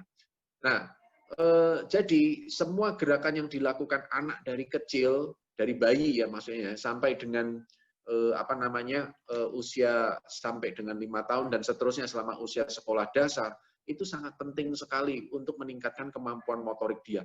Apa sih gunanya sebenarnya anak itu bergerak dan meningkatkan kemampuan motorik? Nah, ini saya kutip dari Roger W. Sperry. Roger W. Sperry itu adalah seorang biologis, dan dia adalah pemenang hadiah Nobel karena dia menemukan bahwa ternyata otak kiri dan otak kanan itu adalah dua otak yang mempunyai kesadaran yang benar-benar berbeda. Nangkep ya? Kesadarannya benar-benar berbeda. Nah, Roger W. Sperry ini mengatakan bahwa ternyata 90% energi kita itu dikonsumsi untuk maintain, menjaga postur kita terhadap gravitasi. Ini penting loh. 90% energi kita itu dikonsumsi untuk menjaga postur kita terhadap gravitasi. Makanya sampai saya ulang 2 kali. Kenapa? Dia mengatakan, seandainya, ini kalimat yang kedua, seandainya kita mampu untuk menggunakan energi kita lebih efisien, maka kita mempunyai energi yang lebih banyak untuk self-healing, untuk konsentrasi dan fokus. Nah, tapi nanti dulu self-healing itu bukan yang sekarang lagi versi banyak yang lagi ngomongkan self-healing, orang jual jamu juga ngomong self-healing gitu ya. Self-healing ini yang dimaksud adalah daya sembuh diri kita kan selalu ada. Misalnya kalau Anda kebaret, tahu ya kebaret ya, bukan baret-baret maksudnya baret topi, maksudnya Anda luka gitu. Anda nggak usah ngapa-ngapain, 2 hari kan pasti sembuh. Nah, itu adalah bagian dari daya sembuh diri, ya kan? Nah, artinya apa? Artinya begini, kalau anak-anak kita, anak-anak yang ada di sekolah itu punya konsentrasi yang lemah, ya jelas, karena apa? Energinya habis untuk maintain postur. Nah, kuncinya di situ. Jadi kalau Anda menyediakan motoriknya dia itu, kapasitas motoriknya dia itu cukup memadai, terutama otot-otot yang ada di core, maka dia mempunyai kemampuan untuk maintain posturnya dengan baik, duduk dengan baik, berdiri dengan baik, sehingga apa? Dia masih punya spare energi untuk konsentrasi dan fokus. Gitu ya Bapak Ibu ya. Jadi kalau misalkan Anda menemukan ya, anak Anda males, anak Anda nggak konsen, terus Anda bilang, kamu males sih, kamu nggak rajin. Bukan karena dia males. Dia itu beneran kehabisan energi. Dia nggak punya, dia nggak mampu untuk efisien di energinya. Loh kenapa? Nah ini bahasa yang sering saya pakai. Karena mereka tidak punya cukup resources. Nah, jadi makanya kenapa brain gym dan gerakan-gerakan stimulasi yang lain itu tidak hanya baik untuk anak-anak, untuk kita juga. Karena apa? Kalau misalkan Anda mampu merefleksikan diri Anda sendiri, kalau misalkan, aduh kenapa ya kalau saya kerja, itu kok bahu saya sering sakit. Nah, itu keluhan paling banyak tuh pada orang dewasa. Betul nggak? Ayo. Aku apa enggak? Bahu pegel. Ini ya, sini pegel. Karena apa? Tanpa kita sadari, otot di bahu mungkin lemah. Nah, sementara kita dituntut pekerjaan harus kerja di laptop. Ini kan saya ada di depan laptop nih, sambil Anda semua melototin saya, ngeliatin saya. Nah, apalagi pekerjaan Anda sampai sejam, 2 jam, 3 jam. Apa yang kejadian? Nah, sejam segini, 2 jam segini, 3 jam segini nih bahunya tuh. Nah, kalau Anda sudah 3 jam begini, ya ini otomatis jadi kaku. Nangkep ya? Nah, pada saat Anda punya alignment tubuh yang bagus, maka otomatis energi yang Anda pakai untuk melakukan aktivitas bekerja saat itu berlebih. Saya masih ingat kok, dulu ada satu peserta brain gym itu dia pegawai di salah satu bank swasta, ya. Terus kemudian dia mengatakan, hari terakhir, hari ketiga, dia mengatakan begini, Pak, saya merasakan perbedaan. Apa Bu? Biasanya saya kalau pulang kantor dari bank, ya Anda kan tahu sendiri, bank itu kan tutup jam 3, tapi kenyataannya kan pada pulang jam 5, jam 6, ya kan. Nah, itu Pak, kalau saya pulang kantor, nyampe rumah rasanya capek banget. Udah nggak punya waktu. Tapi Pak, sekarang setelah saya belajar brain gym, itu saya kalau pulang rumah, rasanya itu seperti masuk lift yang plong, Pak. Jadi saya masih punya energi untuk melakukan banyak hal. Kenapa bisa terjadi begitu? Karena dia nggak boros energi lagi. Jadi logikanya begitu. Ya. Itu menjawab pertanyaan, kenapa kok di tempatnya Miss Eva tadi anak-anak jadi lebih baik, nggak gampang tabrak-tabrakan. Konsentrasi juga meningkat, karena mereka punya energi yang cukup ke sana. Pak Henry, masih banyak ibu-ibu yang penasaran yang ingin memperdalam pengetahuan tentang brain gym ya. Sekalian untuk closing remark, juga mungkin memperkenalkan program-program training-training dan yang dilakukan oleh Brain Gym Institute yang Bapak dirikan. Mungkin bisa sekalian promosi atau bagaimana?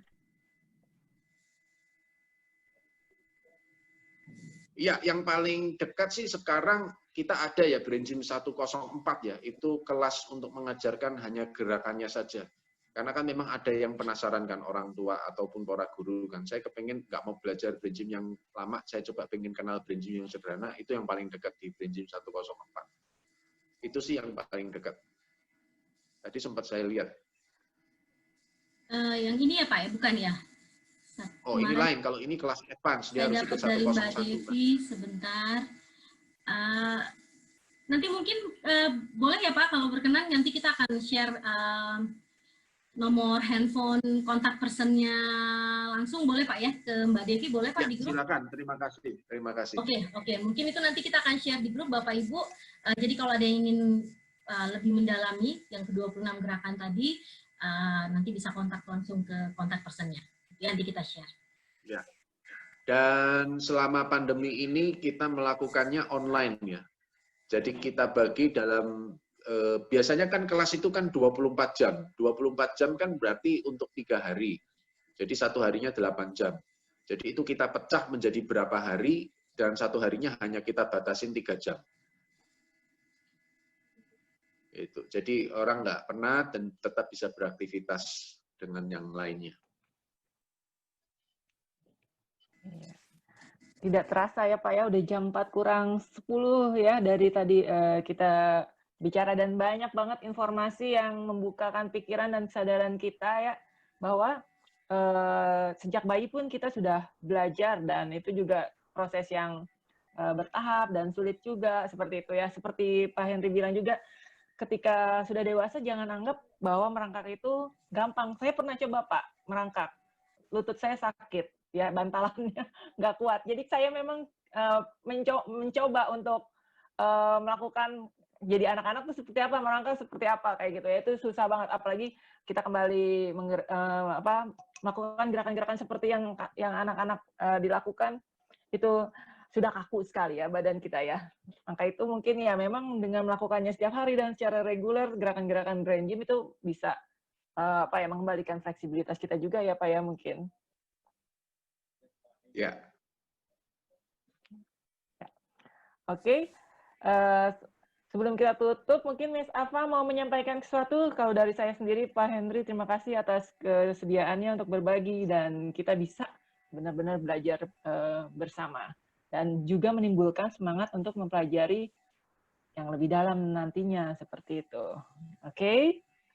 Miss Eva, silakan. Ya, terima kasih, Miss Indri. Oke, Bapak Ibu, seperti biasa, tadi kan Pak Henry bilang kita jangan sampai jadi cucumi ya. Jadi seperti biasa kita sama-sama ucapkan apresiasi kita. Terima kasih kita ke narasumber kita Pak Henry hari ini. Silakan, kali ini gerakannya harus lebih semangat dari yang kemarin-kemarin ya. Acungkan jempol biar kita nggak jadi cucumi. Mari kita berikan ucapan terima kasih ke Pak Henry. Terima kasih Pak Henry. Sama-sama. Oke, masih tahan terus, buka dulu videonya Bapak Ibu, biar kelihatan ucapan terima kasih kita untuk ilmunya, yang kali ini nggak ada setan ya, bukan 3 setan, yang nggak ada terigu, gula, sama susu di sini ya. Jadi ini daging semua kalau kata mama-mama zaman sekarang Pak Henry, jadi ilmunya daging semua ya. Oke, silakan buka kameranya Bapak Ibu, chatnya ditahan dulu, ya kita akan foto bersama seperti biasa, chatnya ditahan dulu. Chatnya ditahan dulu. Wah, ini biasanya ucapan terima kasih akan membanyak nih. Oke, ditahan dulu, biar kita bisa foto bersama. Ya, dulu biar nggak mengganggu screen. Silakan dibuka videonya, Bapak Ibu. Kita foto bersama dulu. Anak-anak boleh berikan jempolnya. Ayo, goyang jempolnya, Pak Henry. Ucapan terima kasih boleh sambil dibuka videonya, kita akan foto bersama. Di layar saya ini ada 2, Miss Sabria, ada berapa di layar Miss Sabria? 2 atau 3? Saya 2 di layar. Miss. Oh 3, berarti kita akan foto 3 kali ya Bapak Ibu ya. Seperti biasa kita akan foto bersama 3 kali. Foto seperti biasa, senyum yang lebar, agak lama nahan fotonya. Tunggu aba-aba saya, karena kita nggak tahu nih screen Bapak Ibu berada di screen yang mana ya. Mohon maaf yang chat, ditahan dulu biar tidak mengganggu wajah kita yang akan foto ya, ditahan dulu chatnya, ditahan dulu. Oke, siap ya? Mulai dari screen pertama dulu. Miss Sabria siap-siap. Saya akan berikan aba-aba 1, 2, 3, senyum manis yang agak lama ya. 1, 2, 3. Tahan dulu, ini screen pertama. Sebentar, saya save dulu. Jangan lupa Bapak Ibu, seperti biasa 2 minggu lagi kita akan ada bincang Jumat lagi. Kali ini kita kedatangan tamu seorang dokter gigi, ya dokter gigi yang sudah banyak teman kenal mungkin ya. Beliau kebetulan punya klinik plus adalah salah satu ketua dari komunitas yang terkenal juga ya. Nanti kita akan share informasinya. Oke, sekarang screen kedua. Screen kedua, siap-siap. Screen kedua. 1, 2, 3. Tahan dulu senyum manisnya. Tahan. Oke. Biasa pesan sponsor dari saya yang mau men-sharingkan catatannya, silakan sharingkan. Sudah ada beberapa yang sudah men-sharingkan catatannya ke kita. Kami akan senang hati dan nanti akan kami berikan tanda apresiasi adalah 1 sesi Rabu Seru gratis untuk Bapak Ibu yang mau sharing catatannya ke kami ya. Oke, terakhir yang Miss Sabria ya. Terakhir screen. Eva, boleh ada recording nggak sih ini yang bisa diakses dari sesi ini? Recording, nah ini. Mungkin foto dulu ya, baru nanti saya info yang recording ya. Yang ketiga ya, sekarang akan yang ketiga terakhir. 1, 2, 3. Tahan dulu. Oke. Miss Sabria, sudah dapat semua? Miss Sabria, itu Kadisha mau ikutan patah. Ada murid kita ya itu sepertinya. Miss Sabria sudah? Layarnya sudah dapat semua Miss Sabria? Sudah, Miss. Sudah ya, oke. Nah untuk rekaman Bapak Ibu, ini saat ini kita masih belum bisa upload rekamannya, entah itu ke YouTube atau ke media lain, karena kita juga masih proses belajar untuk mendalami dunia per-Zooman ya.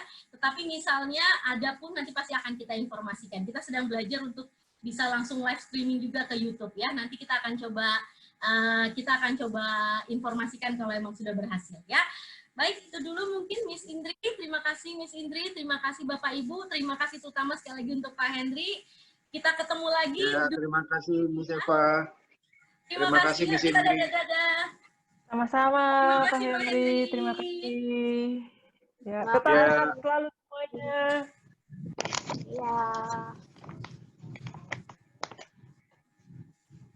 Henry, terima kasih banyak. Sama-sama. Miss Eva pindah ya? Hujannya di luar ya?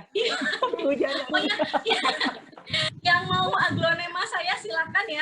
WhatsApp nanti lewat Miss Abigail. Kalau rumahnya di Tangsel juga, kirim aja nanti kurirnya. Saya nanti Tangsel di sebelah mana? Saya di arah Puspitek, Pak. Arah mana? Puspitek Serpong.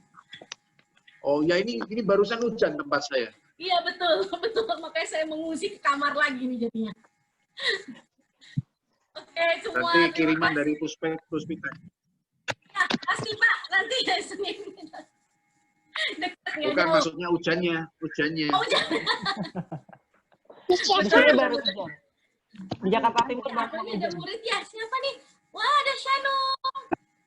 Shannon, nanti kita bridging lagi ya minggu depan ya.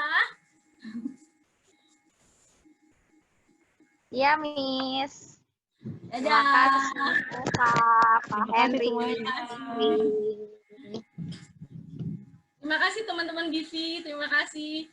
Jadi Pak Henry ini selain dari kita, ada juga satu komunitas yang join. Ya ada Mbak Ardana ya yang ini ya dari jadi teman-teman dari BT Community sama Jadi sekumpulan para mama pembelajar. Nah, ini kerjaannya ya begini. Cari narasumber, belajar bareng-bareng gitu. Itulah Komunitas mana? Komunitas apa namanya? Komunitas apa tadi namanya? Bu Ibu Pagansa. Bu Ibu Pagansa. Oh, oke. Ibu-ibu yang senang belajar. Eventnya banyak banget, Pak. Ya.